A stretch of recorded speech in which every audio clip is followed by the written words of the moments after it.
Today I'd like to talk about two headphones that I spent 14 years looking for.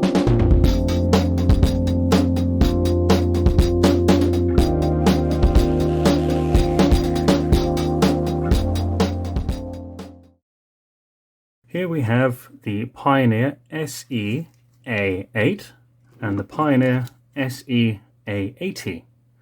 At a glance, they appear to be very similar, with the 80 being slightly larger, and other than that, it's almost exactly the same kind of headphone. But there are some differences we'll go into later. The most interesting part I like about these headphones is the headband.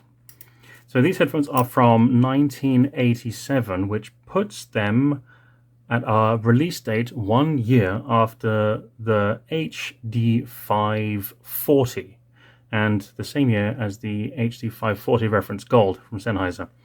So that's something to be aware of when they came into existence. Back to the headband, it's a nice suspension strap with a very kind of unusual, intricate system, the way it's put together and holding things in place.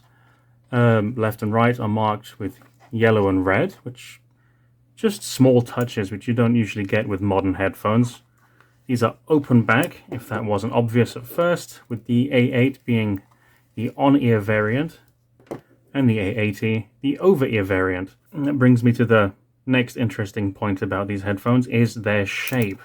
So these are much smaller than what you'd usually expect from over-ear headphones or on-ear headphones, where they actually try to fit the ear as closely as possible. It's an interesting point that I think has some effects on the way these sound. Actually, some great effects on the way these things sound. Compared to the historical Pioneer headphones of the past, they're going back to a more traditional two-prong yoke system.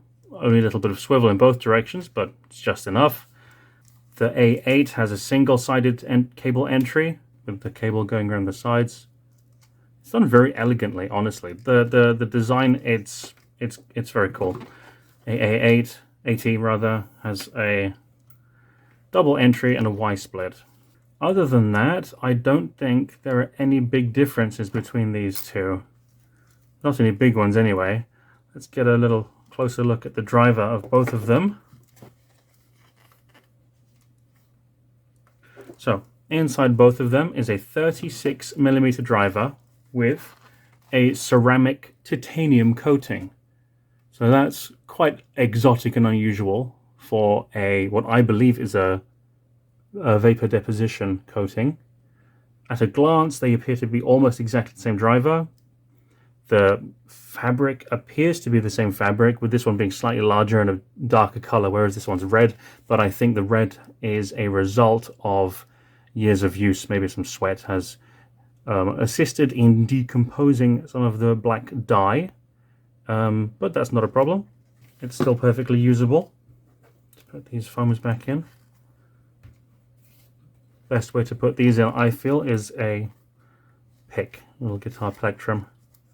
Gets into the corners very easily. You don't have to take the pads off again. Here are some photos of the rear of the driver, so you get an idea of what it looks like on the inside. I don't want to disassemble these again, as I've already finished restoring all the bits of foam inside the rear of the cups, and it would be a hassle to open these up again. Just so you can see, there's some screws inside. The same goes for this headphone. They're designed almost exactly the same. What you have to do is carefully take off the ear pads, which are mounted to a plastic ring underneath. You want to take the plastic ring and the ear pad off at the same time, not just the ear pad. Otherwise you'll have more bits to glue back together afterwards, which is what you don't want.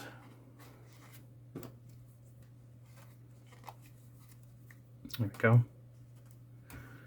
So, why was I attracted to these? Why did I spend 14 years looking for these headphones? Well, to be perfectly honest, because they're rare. Basically, there was no information online about them.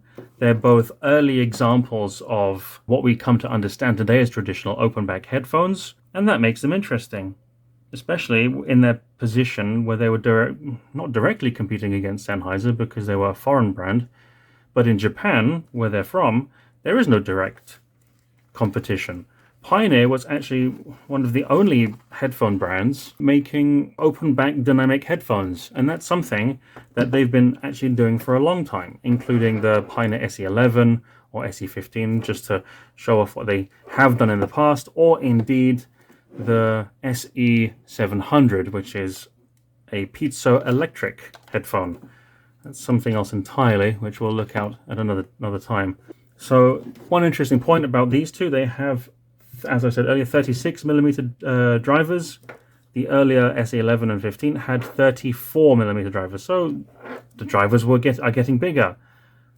But the sound didn't. To gloss over exactly why I think that is, I think it's because inside the SE-11, 15, etc., they had a variable chamber diaphragm where this tiny area inside the aluminium, that's where the driver sits. And around there is a huge passive radiator. So how big is that? Let's just check quickly. Obviously, I can't get inside of it to have a look because it's welded together. Well, the plastic's welded together. I don't destroy it. But it's going to be roughly, I don't know what the active area is, but it's going to be somewhere around 70mm. That's enormous. And the inner diameter somewhere around 45mm. That's just a huge surface area for a passive radiator, and that's something that I think these are lacking. So yeah, how do they sound? In a word, they're not low end. These both sit at the top end of the series as it was released. Actually, interestingly, the over-ear SE-A80 was one step down. The SE-A8, however, I believe these were not even available outside of Japan, and these got the Master designation, which is something that Pioneer has only given their highest products, the highest level products that they've released. Maybe I'll just show a few on the screen to give you an example. So if I had to very broadly, generally describe how these two sound, yeah, this one is the higher end one. It's more neutral. It's obviously the drivers get closer to your ears, so all the information is delivered more easily directly into your ear canal, and you get that high-end kind of sound experience, although it is limited, very limited in its staging and presentation and imaging. Especially when you apply some tone correction, even some simple tone correction with some tone controls, as you would have done in maybe the 80s with some large stereo receiver with all of the knobs and switches and twiddly things. What you can get from this, it's not bad at all, really not. To put that into some technical terms, what you can see on the graph, there is too much energy around 1000 hertz. I get the feeling that neither of these were made to be a pure listening experience. You had to put them through a stereo receiver with tone correction and apply that to get the best out of these, which is something I have kept saying is what I think these products were aimed at. Like, the owners expected the people who bought these to be using them in that way, so they took liberties really in the design and the tuning of these headphones. This one, which I believe is Western market only, I don't think these were even available in Japan. Of course, there's hardly any information out there, citation needed, etc, etc, etc. These are the laid-back versions. The driver's further away from your ear, the treble just takes an absolute dump. You really need to crank that to get any kind of response, but it's not even, so it kind of ends up being splashy and kind of too airy and ethereal, but then still lacking that air and technical refinement you'd expect from, okay, something on the extreme end like a stacked Lambda, for example, but you know what I mean. On the lower end, it is thicker, and it can, when you crank up the bass, it can dig deep and hard, but it won't ever have the texture of this one. This one retains the detail and the texture. This one is just laid back and chill. So they both need EQ, or at the very least strong tone correction. Why would you want to get either of these? Personally, I'm not a fan of on-ear headphones, but there's actually something about these. I think neither of these, if I'm being honest, fit anywhere in the market. Like, they have no direct comparison or direct competitor. It might have been something like the Sony MDR M77, I believe the number was, which I looked at in one of my previous videos. Nice headphone, great sound, but it's on-ear. You don't get the staging, you don't get the comfort. This would have been something like an upgrade to that, as long as you were listening only on your stereo receiver, not with a Walkman, with where you were limited in what kind of tone corrections you could apply. So I'm not sure what the purpose of these headphones were, but they're not able to compete with the HD540 from Sennheiser, for example. But there's a big but. The weight of these headphones, specifically the A8 Master Edition, this thing is only 165 grams, which is insane. So looking at the HD540, that was 250 grams, which for its size is an incredible achievement. It's very light. 250, 165. This is definitely for the kind of person who wanted something which was smaller, unobtrusive, actually looks really good when worn because it just fits the head. Same for this one as well. But if you're not sensitive to on-ear pressure, that would have been a very feasible option for long-term listening and even high-end listening if you have a very, very good equalizer with many different tonal options. So yeah, A80, 210 kilos, 210 grams. So also very light. So yeah, I've worn this one very easily all day, no problem.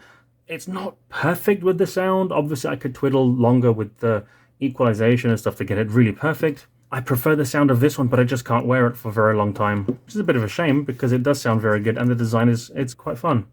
In terms of the general spectrum of open back dynamic vintage headphones, where do they rank? I guess this is near the top of the B rank, only because of the comfort issue.